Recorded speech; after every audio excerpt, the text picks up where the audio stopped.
भक्ति भक्त भगवंत गुरु चतुर नाम बपुए, जिनके पद वंदन किए नाश ही विघ्न अनेक। भक्त वत्सल भगवान श्री ठाकुर जी सदैव करुणावतारी हैं, सदैव अपने भक्तों पर रीझने के लिए आतुर रहते हैं। कोई ना कोई बहाना श्री ठाकुर जी को चाहिए होता है अपने भक्त की इच्छा पूर्ति के लिए, अपने भक्त को यश ऐश्वर्य संपदा प्रदान करने के लिए और अपनी भक्ति प्रदान करने के लिए, अपना प्रेम प्रदान करने के लिए। श्रीमद् भागवत महापुराण में राजा परीक्षित प्रश्न करते हैं कि प्रभु आपने अनेक भक्तों की चर्चा श्रवण कराई, भगवान के अवतार श्रवण करवाए, मगर आपने मुझे यह नहीं बताया कि भगवान भक्त वत्सल हैं तो कैसे हैं, भगवान की भक्त वत्सलता कैसी है। तब श्री सुखदेव जी महाराज प्रशांत आत्मा जितेंद्रिय श्री सुदामा जी का श्रवण करवाते हैं, जो परम ज्ञानी हैं, सदैव अपने इंद्रियों को अपने वश में कर रहते हैं।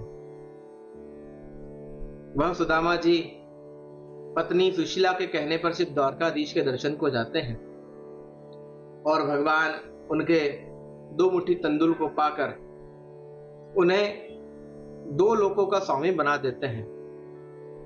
और जब यह बात श्री यमराज जी को पता चलती है तो यमराज जी बड़े क्रोधित होते हैं कि यह किसी भक्त वत्सलता है। अरे प्रभु, ऐसे ही सबको क्षमा करते रहेंगे, सभी को अपने लोक पहुंचाते रहेंगे तो फिर यमलोक में कौन रहेगा। इस बात से दुखी होकर श्री यमराज जी एक बार मनुष्यों के बही खाते को लेकर श्री ठाकुर जी के पास आए, प्रणाम किया और कहा प्रभु ये लीजिए। बोले कहा ये क्या है, आप मुझे क्यों दे रहे हैं। बोले प्रभु ये इस संसार में जितने जन रहते हैं, जितने जीव रहते हैं, उन सबका बही खाता है, अभी आपके पास रख लीजिए। भगवान यमराज की इसी बात सुनकर बड़े आश्चर्यचकित हुए। कहा यम जी, हे धर्मराज, आप ऐसी क्यों बात कर रहे हैं। यमराज कहते हैं प्रभु आप इतने करुणावतार हो जाते हैं और इतने करुणावतार है भी सही कि बड़े से बड़े पापी जीव को आशीर्वाद देकर अपने लोक पहुंचा देते, उसे उसके जितने अपराध है उसे क्षमा कर देते हैं। बड़े से बड़ा, छोटे से छोटा अपराध आप रहने नहीं देते हैं, उसको निवृत्त कराकर, उसको माफ करवाकर भगवान आप उसे अपने लोक को पहुंचा देते हैं। अब सबको यदि आप अपने लोक पहुंचा देंगे तो फिर यमलोक की आवश्यकता ही क्या है, फिर यमलोक का हम क्या करें। तो इसलिए प्रभु ये आप संभालो। बोले आप ऐसा बुरा क्यों मान रहे हैं, क्या बात हो गई। कहा प्रभु देखिए, श्री सुदामा जी जिनके जीवन में, जिनके भविष्य में दरिद्रता के अलावा कुछ नहीं था, सदैव गरीबी थी, उनको भी आपने दो लोक का स्वामी बना दिया। आपने दो लोक का स्वामी बना दिया उन्हें भी। मैंने अपने बही खाते में देखा है, मैंने इस खाते के अंदर देखा है कि सुदामा जी के जीवन में सदैव गरीबी है, मगर आपने तो उनको दो लोक का स्वामी बना दिया, धनाढ्य बना दिया। भगवान कहते लाओ दिखाओ। और भगवान ने जैसे ही पलटना आरंभ किया, सुदामा जी के जीवन की लेखी झुकी जब आई तो सुदामा जी के चरित्र को जो दिखाया, कहा यम जी ये देखिए।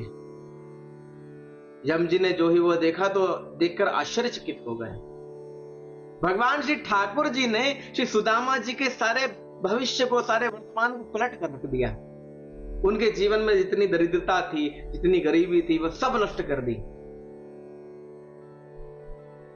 यम जी कहने लगे प्रभु आप हमेशा ही यह करते हैं। तो भगवान कहते हैं यम जी, मेरे लिए मेरा भक्त अति प्रिय है, मैं सिर्फ इसलिए उसके पास दौड़कर जाता हूं क्योंकि वो एक बात पर, एक विश्वास पर खड़ा रहता है कि प्रभु आप मेरे हो और मैं आपका हूं। बस उसकी इसी बात के कारण, इसकी बात के कारण मैं उसके हर पापों का शमन कर देता हूं, सब नष्ट कर देता हूं। कोई मेरी शरण में एक बार आया है तो मैं उसे कभी अपने चरणों से दूर नहीं जाने देता। सदैव अपने चरणों में रखता हूं। इसलिए हे धर्मराज जी, जो मेरे भक्त हैं आप उनकी तरफ ध्यान ना दीजिए, मगर जो मुझसे विमुख हैं आप यमलोक में उनको सबको विराजमान कर दीजिए, आप उन लोगों को विराजमान कर दीजिए। मगर जो एक विश्वास के साथ जीते हैं, जीवन व्यतीत करते हैं कि प्रभु मैं आपका हूं और आप मेरे हैं, आप उनको कभी स्पर्श मत कीजिएगा, क्योंकि वो मेरे हैं, वो मेरे दास हैं, मेरे भक्त हैं, और वो सदैव मेरे हृदय में, मेरे वैकुंठ में वास करते हैं, सदैव मेरे वैकुंठ में वास करते हैं। इसलिए जीवन में श्री सुदामा जी की तरह एक लक्ष्य ये बना के रखे, प्रभु मैं आपका हूं और आप मेरे हैं। इसके अलावा अन्य और कोई बात प्रभु से कहिए ही मत, आवश्यकता ही नहीं है, आवश्यकता ही नहीं है।